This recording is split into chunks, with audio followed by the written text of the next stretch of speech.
Sponsored by Bangkok Bank, the Sukhothai Residences, SIPA New Decade Innovation, and Magnolia's Ratcharamri Boulevard.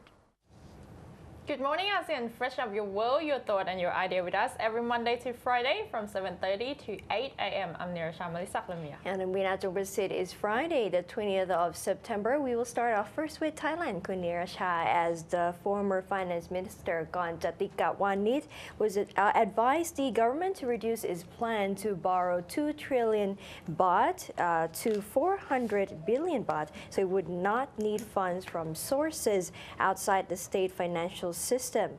Gon, who is also deputy leader of the opposition Democrat Party, said the focus should initially be on projects that have undergone feasibility studies and are ready for public hearings and environmental impact assessments.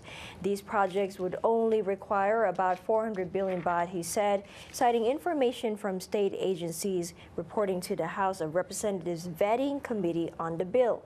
He was speaking at yesterday's House debate on a bill empowering the Finance Ministry to borrow 2 trillion baht for the government's transport infrastructure projects. Gon said, "My question to the committee chairman is whether the government will be able to go ahead with the projects outlined in the bill if there were no borrowing law. If you cannot answer this question, then I would like to exercise my right as a minority committee member to answer on your behalf. I have a clear plan that allows all the projects to go ahead without this law." He added that the remaining 1.6 trillion baht required for the projects could be obtained through normal financial channels for the next 7 fiscal years in accordance with a project plan disclosed by Transport Minister Chat Sitipan. The government will have no need to borrow outside the fiscal system for the projects, then Gon added. Now let's have a look at Cambodia as hundreds of monks and protesters pray near the Phnom Penh Royal Palace yesterday to appeal to King Norodom Sihamoni not to bias to ruling Cambodia's People's Party. About 200 monks and 100 of protesters from around the Phnom Penh city were blocked in by riot police forces to prevent them from marching to the royal palace. Prime Minister Hun Sen's Cambodia's People's Party, or CPP, won another 5-year term in July with 68 seats to the Cambodian National Rescue Party's 55, a greatly reduced majority that signals dissatisfactions with his authoritarian rule, despite rapid economic growth in a country seen for decades as a basket case. The Cambodian National Rescue Party, or CNRP, say that it was cheated out of 2.3 million votes and would have won on July 28 and refuses to accept a ruling on Friday by the Constitutional Council that allegations of foul play had been investigated already and no new probe was needed. King Norodom Sihamoni has invited all the 55 elected opposition party parliament members to the first meeting due on September 23rd, when there is still no solutions to the election's fraud allegations. Monks meditated and prayed at the police barricades, then used the lotus flowers to bless for peace. They appealed to King not to be under the ruling party's sway and to delay the planned first National Assembly meeting. Young students bringing lotus flowers to pray at shrine in front of the royal palace were also blocked by police. The CNRP plan to boycott the first National Assembly due on September 23rd if there is no solution for this. Seems like the situation in southern Philippines have begun to get better, Kunyasha, as the Philippine President Benigno Aquino yesterday has urged the remaining rebels to stop fighting as tensions eased in southern Philippine port city. More than 100 people have been killed and about 112,000 displaced in 11 days of fighting with the rebels from a breakaway faction of the Moro National Liberation Front, or MNLF. Aquino, who has been in Zamboanga over overseeing the offensive and relief efforts for the displaced since September 13, said only 20 civilian hostages are still in the hands of the rebels and fighting had been contained in 2 areas. Zamboanga was coming back to life on Thursday with some banks and shops opening. 2 flights, one with only 18 passengers from Manila, landed at the city's airport. Aquino said he would stay in the city until the crisis was over and promised a 3.89 billion pesos or $90 million reconstruction fund. Hundreds of houses and buildings were destroyed in the fighting. Speaking during an inspection of the reopened commercial airport, Aquino stressed the importance of life and urged the rebels to stop fighting. And now let's have a look at Indonesia, as according to Indonesian officials, more than 15,000 people have now fled their homes since Mount Sinabung in western Indonesia erupted this week. The volcano in North Sumatra province erupted for the first time in 3 years on Sunday, spewing rocks and red-hot ash onto nearby villages and has been rumbling ever since. The volcano sent a column of smoke as high as 3 kilometers into the sky on Tuesday, forcing villagers outside the immediate danger zone to flee. According to the district administration spokesman Robert Perangkinathin, said that so far 15,281 people have been evacuated in 16 temporary shelters across Karos district. He said that some villagers, mostly men, had been returning to their homes by day to feed their cattle and return to the shelters overnight. Authorities warned airlines to take care flying in the vicinity of the volcano, while some light aircraft were advised to avoid the area. The volcano had been dormant for nearly 100 years until it erupted in August and September in 2010, forcing about 12,000 of people to flee their homes. Indonesia also has dozens of active volcanoes and straddles major tectonic fault lines known as the Ring of Fire between the Pacific and Indian Oceans. Last month, 5 people were killed and hundreds of people were evacuated when a volcano on a tiny island in East Nusa Tenggara province erupted. The country's most active volcano is Mount Merapi in central Java, has killed more than 350 people in a series of violent eruptions in 2010 as well. Now let's have a look at our report on Taiwan of their efforts in joining the ICAO for their aviation and security and for safety reasons. According to the recent announcement from the Taiwanese Ministry of Foreign Affairs, Taiwan, a non-UN country, has been invited by the International Civil Aviation Organization, or ICAO, to participate at the 30th ICAO Assembly to be held in Montreal, Canada later this month. This is the first time that the ICAO, which is a specialized agency under the UN, has invited Taiwan to take part in its activities, marking a step forward in Taiwan's bid for meaningful participation in the international body. In order to be part of the ICAO, Taiwan has made a lot of efforts by following the rules and regulations of the ICAO, as one of the main reasons is for the security and aviation safety. It is very important for Taiwan to be part of the ICAO event, even if this means being only just an observer or as a guest. Being as a hub for Asian flights routes and international transport, Taiwan is an important link in the global aviation network. Currently, the country receives more than 50 domestic and foreign airlines operate flights from Taiwan to 110 cities in the world. The goal is to shape a cross-strait policy that would find a new way for Taiwan to expand its international space. However, since Taiwan is not a member of the ICAO, Taiwan is forced to obtain the aviation information indirectly through other nations, non-governmental organizations, neighboring flights information regions, and private companies. This also means that the country must spend more money and effort than the ICAO members on improving its aviation safety and security. There is a significant time lag, about half a year or or even a year of time difference.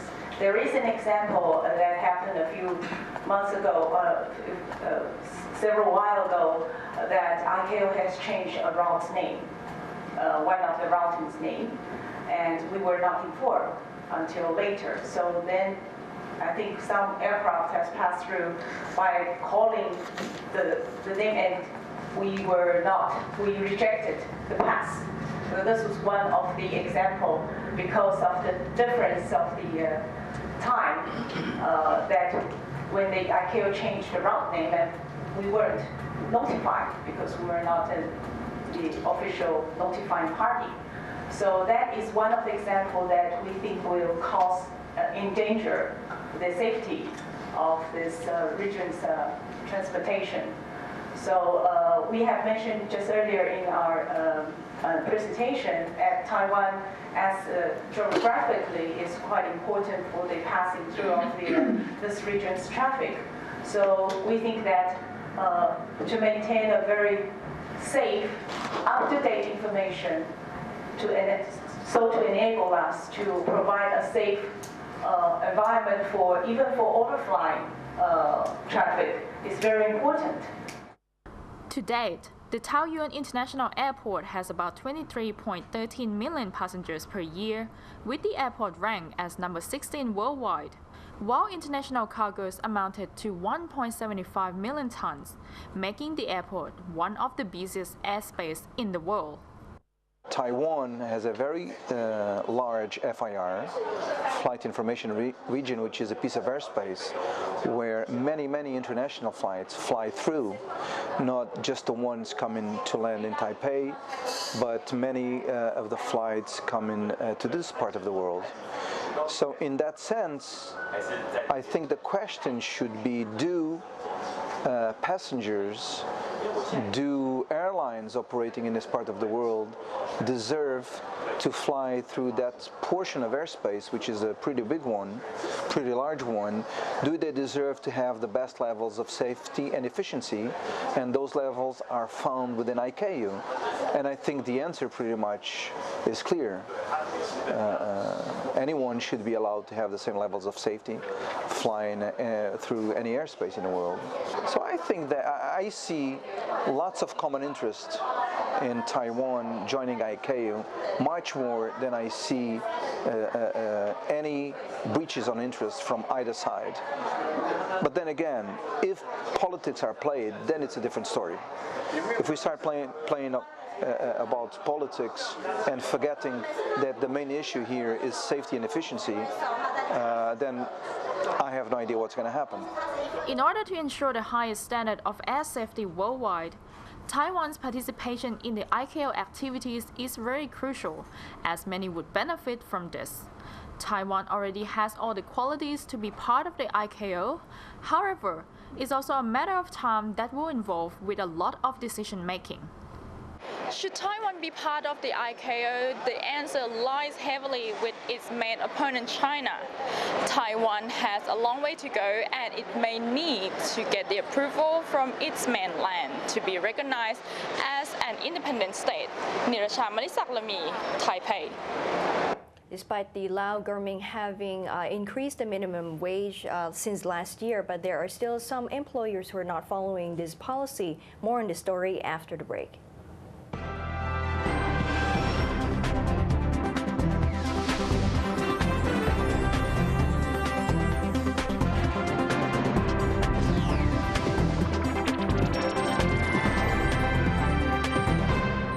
Sponsored by Bangkok Bank, the Sukhothai Residences, SIPA New Decade Innovation, and Magnolia's Ratcharamri Boulevard.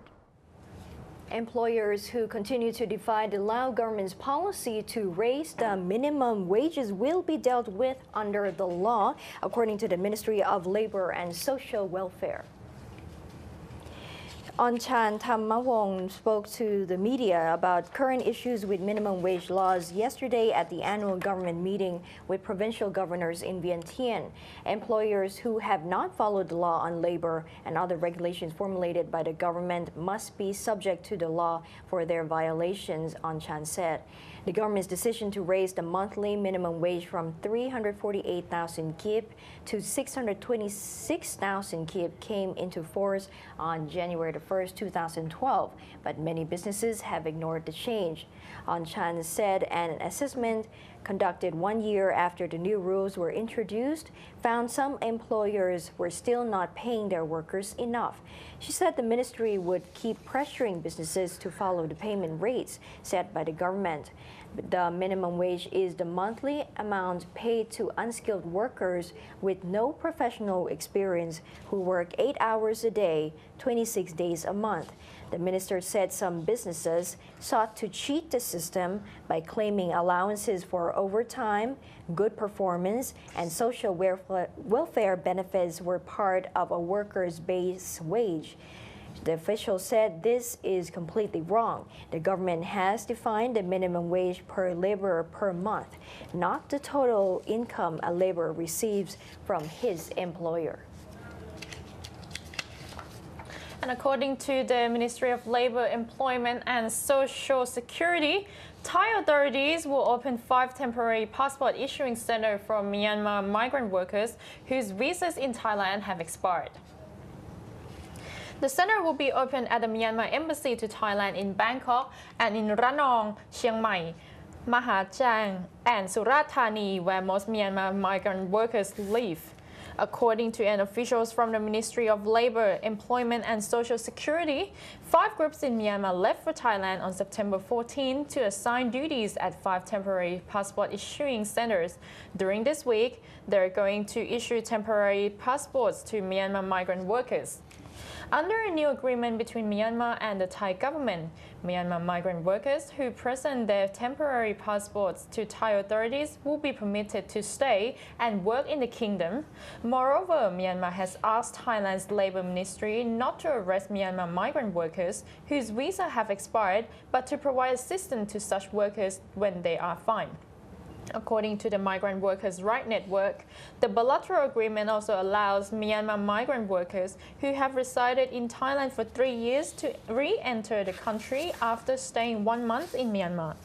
Myanmar and Thai authorities were set to continue discussions on the matter this month, and according to the report of Thailand's Ministry of Labour, Employment and Social Security, temporary passports had been issued to 1.7 million Myanmar migrant workers in Thailand.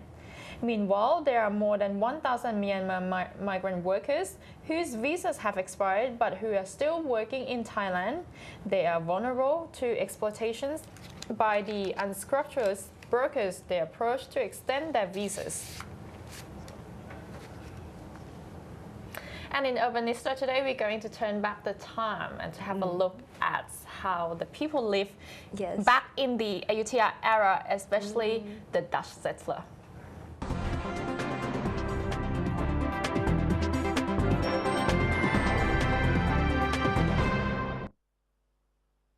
The house was built 2 years ago and was only completed last year. The house was a project initiated by the late Queen Beatrix of Netherlands, who came to visit Thailand in 2004 for the 400 years Thai-Dutch relations celebration. And one of the activities of the Dutch royalty during that visit was to come to Ayutthaya.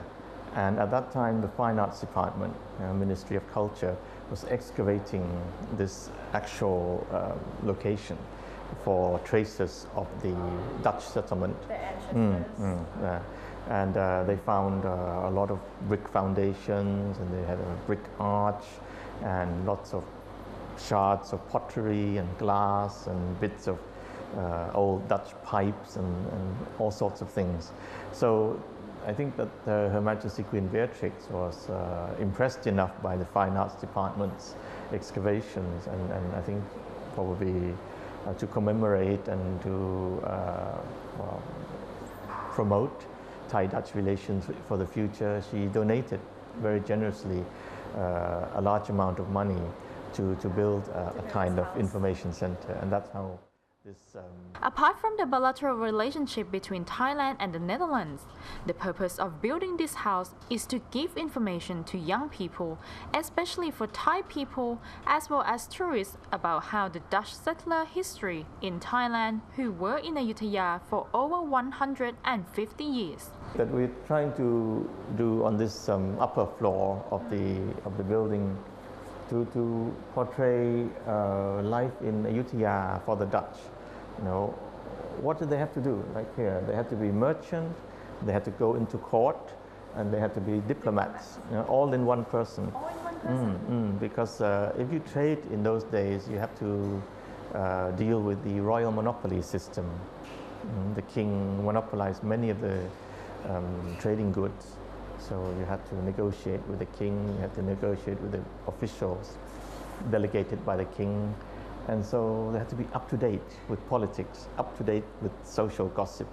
And if the Thai Kunang official hosted a ceremony to cut the top knot of his son or something, the Dutch would have to go with presents to blend into society. They actually like really socialize themselves. Yes, they had to. In order to survive, they had to, in order to be up to date. So that was the kind of life we wanted to portray, you know, and also to explain to the general public about what Holland or Netherlands in the 17th and 18th century was like. You know, why were they rich? Why did they come to Asia? What made them rich, and what things that they found in Asia changed their lives in the Netherlands. Apart from serving as an information center, Baan Hollanda also hopes to serve as a place for a small meeting and seminar while educating participants with its history and debits of items that were once used in the famous Ayutthaya Kingdom. Baan Hollanda opens every Wednesday to Sunday from 9 a.m. to 5 p.m. and closes every Monday and Tuesday. For more information, please check out its website, and see you again next time.